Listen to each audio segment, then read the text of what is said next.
जौहर university में ED का छापा फिर शुरू होगा। 19 में से 19 से लगातार छापे पड़ रहे हैं। आज फिर छापे लगभग 10 ठिकानों में बता रहे हैं छापे। ये मुख्यमंत्री व्यक्तिगत रूप से आजम खान साहब से और कुछ मुस्लिम नेताओं से अदावत पालते हैं और उसी को लेकर के सारी चीज़ें हो रही हैं। सरकार नहीं चाहती है कि मोहम्मद आजम खान साहब और अब्दुल्ला आजम जेल से बाहर आए, वो उन्हें जेल के अंदर मारना चाहती है सरकार। बड़ा आरोप लगा मैं क्लियर कह रहा हूं, जब जेल में रहेगा एक बूढ़ा आदमी, उस पर वहाँ सोने को दवाई नहीं होगी, जो मिल के आता है वो बताता है कि ज़मीन में सोने के लिए मजबूर किया जा रहा है और अच्छी लाइट पंखों की सुविधाएं नहीं है, दवाई की सुविधाएं नहीं है। एक बूढ़ा आदमी पिछले 5 साल से जेलों के अंदर सड़ रहा है और वहाँ उसको सुविधाएं नहीं है। तो इससे ये लगता है कि सरकार कुछ और करना चाहती है, तो इसलिए उन्हें बाहर नहीं आने देना चाहती और इसीलिए फिर ईडी के छापे लगा करके कुछ उल्टे सीधे मुकदमे लगाए जाएंगे और ताकि मोहम्मद आजम खान साहब जेल से बाहर ना आए। लेकिन समय सबका एक सा नहीं रहता है और मोहम्मद आजम खान साहब के साथ में हिंदू और मुसलमान सभी लोगों की दुआएं हैं। जितना मुसलमान उनके साथ है उससे ज़्यादा रामपुर और रामपुर के आसपास का हिंदू उनके साथ है।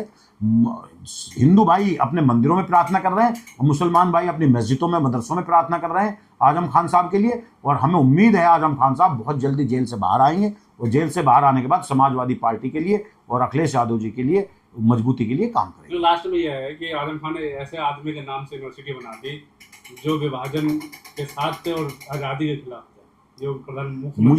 मुझे लगता है कि मुख्यमंत्री जी के आसपास जो सलाहकार हैं वो सही नहीं है, या जानबूझ के मुख्यमंत्री जी ऐसी बात बोलते हैं कि जो व्हाट्सएप पे इन सब चीज़ों पे चल जाए। लेकिन अब ऐसे नहीं चलता है। अब जनजी समझ चुका है, युवा समझ चुका है, छात्र समझ चुका है, सब पढ़े लिखे हैं। गूगल है, चैट जीपीटी है, AI है और बहुत सारी जेमिनी है, बहुत सारे ऐसे सॉफ्टवेयर हैं जो मुँह से बोलो, अनपढ़ भी गंवार भी मुंह से बोलेगा और सब कुछ साफ साफ बता देते हैं। तो मुझे लगता है कि मुख्यमंत्री जी को इन सब चीज़ों का इस्तेमाल करना चाहिए। मौलाना मोहम्मद अली जौहर इस देश के बहुत बड़े स्वतंत्रता सेनानी थे जिनका मुकाबला नहीं था, जिन्हें बद्दो ब्रदर्स के नाम से जाना जाता था और किसी की हैसियत और हिम्मत नहीं थी कि गुलाम भारत के अंदर, इंग्लैंड के अंदर जाकर के मीटिंग के अंदर खड़े होकर के हिंदुस्तान के लिए ललकार करके बोलना, हिंदुस्तान की आज़ादी के लिए किसी की इतनी हैसियत नहीं थी। और जहाँ तक मेरी जानकारी है और मैंने पढ़ा है, मैं पढ़े लिखे समाज के साथ बैठता हूँ, आज़ादी से बहुत पहले मौलाना जौहर साहब का इंतकाल हो गया था 1931 में। विभाजन के अगर जो कोई जिम्मेदार हैं तो मुख्यमंत्री को जानकारी हासिल करनी चाहिए।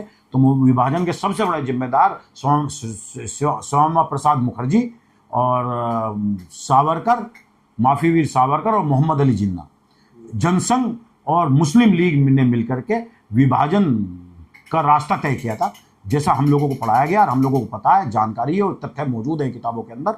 मौलाना मोहम्मद अली जौहर इस पूरे हिंदुस्तान के आज़ादी के पैरोकार थे, मतवाले थे और बहुत बड़ा स्वतंत्रता सेनानी थे। और आजम खान साहब को हम धन्यवाद करना चाहते हैं, आभार देना चाहते हैं कि ऐसे स्वतंत्रता सेनानी के नाम पे एक यूनिवर्सिटी खड़ी करेगी जिनकी याद हमेशा इस हिंदुस्तान की हवाओं में, फिजाओं में और दिल्ली के इंडिया गेट और बॉम्बे के गेटवे ऑफ इंडिया के ऊपर घूमती रहेगी। ऐसे बहुत सारे लोग आए, बहुत सारे लोग गए जो ऐसे स्वतंत्रता सेनानियों को बदनाम करने की कोशिश करते हैं।